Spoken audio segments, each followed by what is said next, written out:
Alright, let's talk about Disneyland in September 2025. This month is kind of a hidden gem. The Halloween decors are up, the 70th anniversary celebration is still rolling, and the summer crowds are gone. But here's the flip side. September is also when Disney sneaks in a lot of refurbishments. So some of your favorite rides? Yeah, they might not be running. In this video, I'll walk you through what's closed, what's open, what shows you can expect, and the best way to plan your trip so you don't miss the magic. Let's start with the closures, because they shape everything else. The big heartbreaker, Big Thunder Mountain Railroad. It's open for Labor Day on September 1st, and then closes the rest of the month. Ouch. Over in Fantasyland, both Storybook Land Canal Boats and Casey Jr. Circus Train are down all month. Main Street Cinema closes September 8th through the 25th. The Mark Twain Riverboat is offline from the 8th to the 11th. Pirate's Lair on Tom Sawyer Island is closed the 15th through the 17th. Dumbo shuts down on the 16th and 17th, and the sailing ship Columbia takes its break from the 22nd to the 25th. And if you hop over to California Adventure, Radiator Springs Racers is the big one. It won't reopen until around September 26. Now, not all the news is bad. Star Tours is back on September 5th after a refresh, so there's at least one win. So, with all that downtime, what should you focus on? The star of the season is Haunted Mansion Holiday. Every fall, the mansion gets a full Nightmare Before Christmas makeover, and it's easily one of the most popular overlays Disney does. Jack Skellington welcomes you into his twisted version of Halloween meets Christmas. Sally pops up in the graveyard, and the ballroom centerpiece is always a custom-built gingerbread house that's different each year. It's a total showstopper.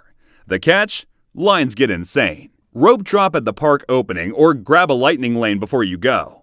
Galaxy's Edge is still pulling crowds. Rise of the Resistance is the must-do here. Part ride, part show, part simulator.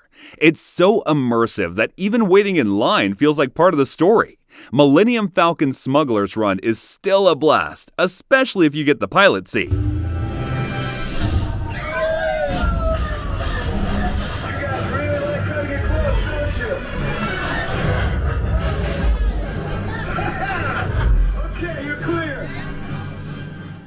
If you're after thrills, Indiana Jones and Space Mountain are fully operational and always worth the wait. And if you're bringing kids, don't worry too much about Casey Jr. or the canal boats being closed. Fantasyland still has It's a Small World, Peter Pan's Flight, and plenty of dark rides to keep the magic going. Now let's talk entertainment, because this is where September really shines. Halloween Screams plays every single night at 9:30. On weekdays, you'll see projections and lasers. On weekends, you get the full fireworks treatment. So if fireworks are a must for you, plan your park days on Friday, Saturday, or Sunday. Fantasmic is back too, though only on weekends. Friday and Saturday get two shows, one at 9 and another at 10:30. Sundays are hit or miss this month, so don't bank on it.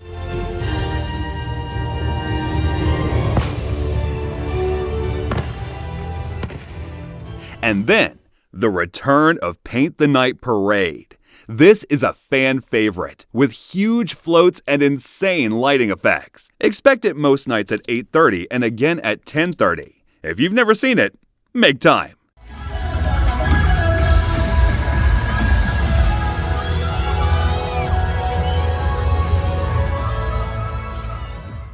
During the day, keep an eye out for the Mickey Halloween Cavalcade. It's short, but you'll see Mickey, Minnie, Donald, Daisy, Goofy, Pluto, all in their Halloween costumes, plus a few villains. Usually it rolls through around 2:45 in the afternoon. Over at California Adventure, World of Color 1 is running most nights, except when Oogie Boogie Bash takes over and the park closes early.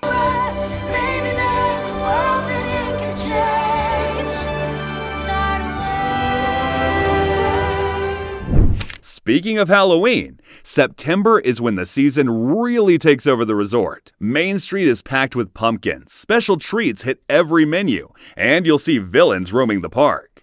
Jack Skellington even has a refreshed look this year, and his meet and greet is drawing long lines in New Orleans Square. Over at DCA, keep those Oogie Boogie Bash dates in mind. If you don't have a party ticket, the park will close for you at 6 p.m.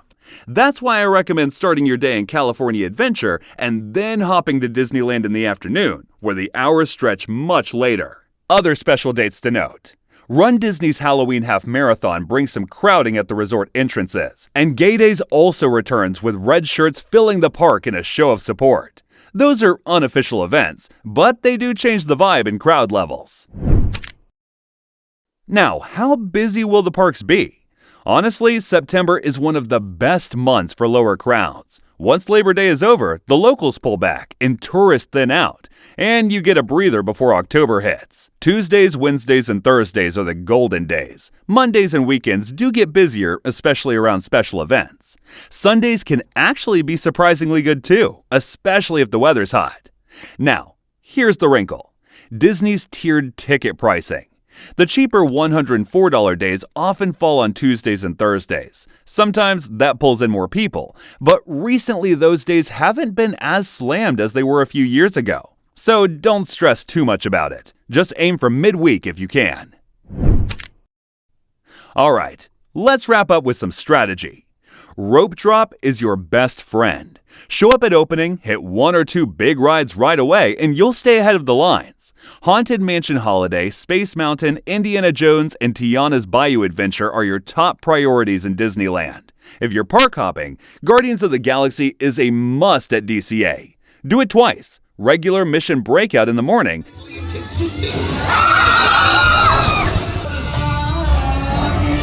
Rocky, you got my Walkman. Yeah. Hey guys, ready to go? Yes, our ride's here. Thanks, everybody. See ya. And then Monsters After Dark at 3 p.m. They're different enough that it feels like two rides.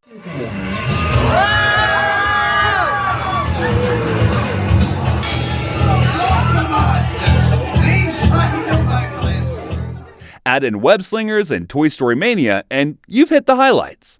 Evenings are also clutch. After Paint the Night and the fireworks, crowds thin out, and you can knock out a couple more big rides before close. And don't forget the basics. Layer your clothes, stay hydrated, use the app to check real-time closures and show schedules. September weather swings from hot afternoons to cool nights, so you'll thank yourself for bringing a jacket. So that's Disneyland in September 2025. Yeah, you're losing Big Thunder and a handful of classics, but you gain Haunted Mansion Holiday, Paint the Night, Halloween Screams, and lighter crowds. For me, that's a trade I'll take any day. If you're heading to the parks this September, drop a comment and tell me which ride you're most excited for and which closure stings the most. For me, losing Big Thunder hurts, but Haunted Mansion Holiday more than makes up for it. Thanks for watching. Don't forget to like and subscribe for more Disneyland updates, and I'll see you in the next one.